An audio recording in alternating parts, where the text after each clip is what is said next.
Well, hello everybody.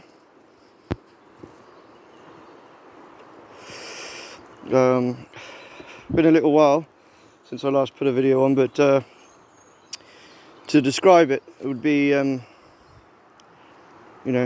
basically, I said I was going to have a few nice days of rain, but I didn't. I just had one day of decent weather, and then it was just sun. And then we've had a couple of days of rain recently, and then it's going to get back up to sort of 36 degrees during the day. So it's, and I've got a couple of cracked ribs. I have no idea how, but I do. So I thought I'd show you anyway the progress of garden number 3. We've got, I've got all the aubergines in. They're Toulouse, that's the variety. Hold on a minute, a little quick wet for me.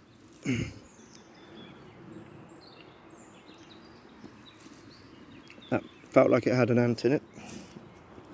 And then I've got the butter beans in between. They'll have been cropped before the aubergines get anywhere near it. And then I've got some chard in there, some blette. And then just using up these peas. Then I've got the peppers in as well. These are called California orange. They're long. And I'm going to be building a solar oven to dry them. That'll be a project for another day. And then I've undersown that with radish.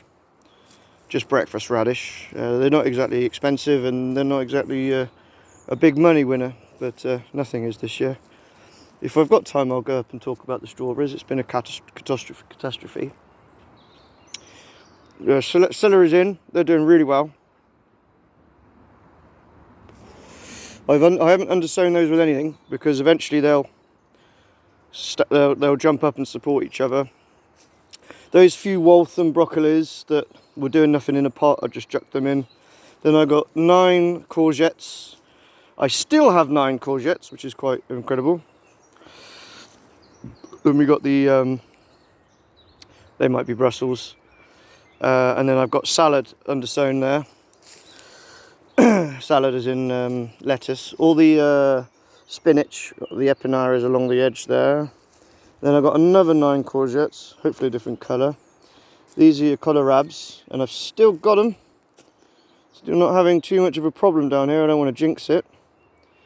And then then I've got the cauliflowers.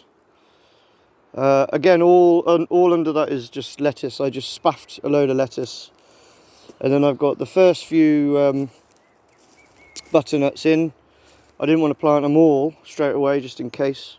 But it looks like we're doing all right in terms of bugs and stuff in this particular garden. Again, don't want to jinx it. So when my rib's better, I shall endeavour to rotivate this section and get them in. But we're going to, like I say, come Tuesday next week, it's going to be mental hot again. So here, I'm actually going to just put straw straight down, as I have here. And I've already put 3 packets of beetroot on there, a packet of red cabbage, some turnips, which they call navet here. Because I've already done that with this old straw here. So the thunderstorm that is most certainly on its way, we'll just wash those seeds down. I'll walk on that for about a week or so. I'll walk on it and make all that straw a little bit flatter. But you can see that the seeds are in actual fact coming up where I've spaffed them in here. I mean, there's all sorts in here now. I got to the end of my tether really and just thought, let's just stick them in. This is all the rocket. This is done very recently. But rockets are brassica, you can tell. And they're coming up. They're all coming up lovely, coming up roses. Same with all the Indian mustards. I literally cut them from the plant that I grew last year, chucked them down, and then, if you can see, not too much on here, they've all come up. So shade will be a slight issue. There's the cat, there's your dog. Stuck in a load of cabbages there that just doing nothing. More rocket. Not that anyone's buying it. So, what are we on? 5 minutes. Alright, well, see if we can't do another 5 minutes. Just go through the strawberries, because we haven't got anywhere near the quantity this year of what I would like. Excuse the mess. It is very much a case of running up here in between the rain, doing a bit junk. But I'm sorry to say that most of the Garrigets, apart from the first picking, they just turn to shit. Now, speaking to an actual meteorologist, this is not me just free associating, apparently the UV level goes up to 11. That's like maximum crazy. I mean, there's a few good ones, look, but they're weathered, they're eaten, there's mice and ants and stuff. So I think I'm going to let them make stolons. Anyway, the meteorologist said that the last couple of months we've had, the actual UV index has gone up to 10. And that's why all these leaves burned in spring. You can see they've done nothing. They've done nothing. So like I say, I really hope, I've got to do a bit of weeding still, but let's hope they make a few stolons. I'll set a garden aside for bringing them on. Broad beans have done excellent. I've actually topped about 40 kilos. €3 a kilo. So they were a really good sort of interplanting thing.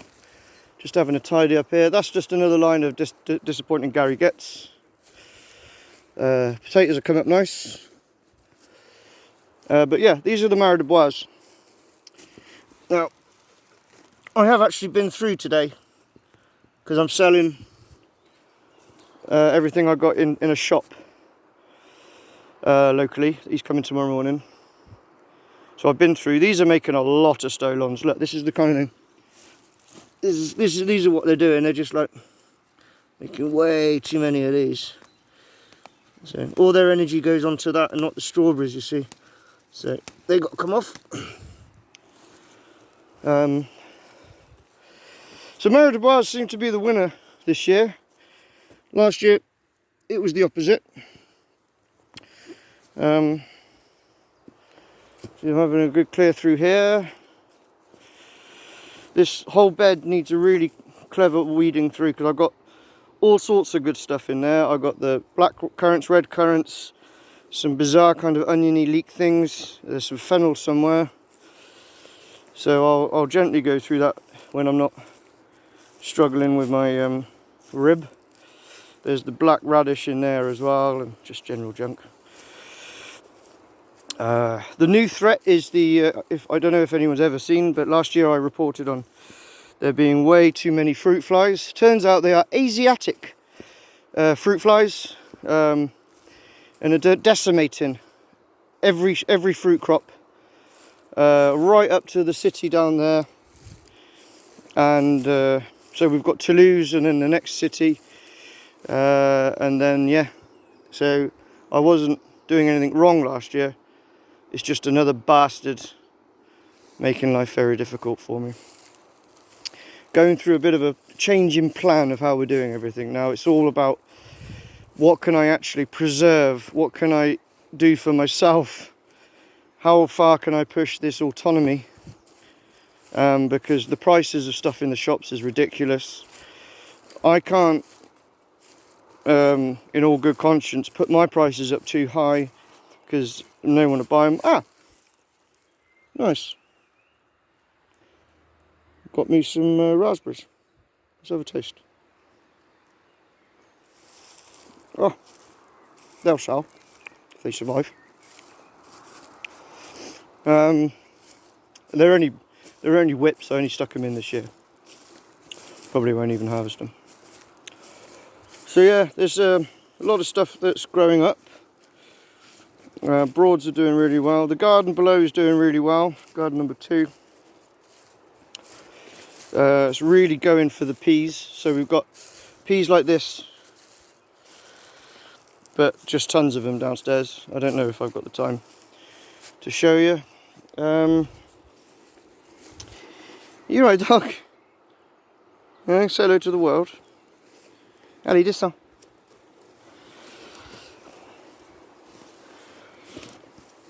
Anyway, so yeah, all of that's basically fucked. These are all fucked now.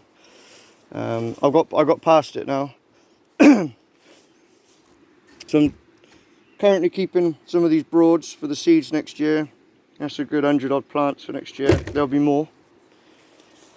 My melons just got completely dashed by one enormous slug that I found today. I mean, I'm saying enormous, he was a good 7 inches. So they've just been creamed off as well. Some of them might pull through, but you know, if I'm trying to plant them in here, but I went through this crate of cornichon and potiron pumpkins, and there was, I don't know, maybe 40 slugs just underneath the crate alone, let alone what was in the pots. So they all got creamed off, all of those lettuce. I did sow underneath that straw, they've all been creamed off. So it's really difficult to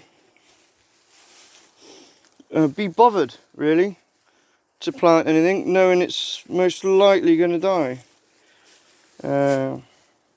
Capucin's doing really well. Absolutely beautiful plant. All edible. I don't recommend eating the roots, though. A bit strong. Anyway, just a quick look up here, show you the beans, the butter beans, my technique, and how much we lost due to the rain. So you can see they were perfectly good lines, and then I weeded, just leaving what I could. So we lost, I reckon there's a 30-35% loss there. Fucking gallium this year as well, just going absolutely mental. Big patch of mess there to deal with. And then I did exactly the same in one of the videos you might have seen them. Had all the lines here, so this is all Persicaria as a weed in there. But with the heat coming, I've got nothing to go in there for now, so I'm just going to leave it. Persicaria is not the worst weed in the world. It's very easy to pull out. Doesn't really smother, and it feels like the rain's coming. So that's it. Voles, I've just got to give up on dealing with the voles, really, apart from turning my lawnmower into a smoke machine, which is possibly an option. I'm just going to have to grow around them. But a little bit of good luck. We do have self-seeded lettuce from last year. Rockets all in about the place. And we've got our very first bean. I'm rather happy with. So something's working. So again, I'll be producing just enough for myself to eat, I think, this year. Then and to preserve with rock salt, lacto fermentation, you know. So it's all a little bit fucked in terms of economy. There's no economy this year.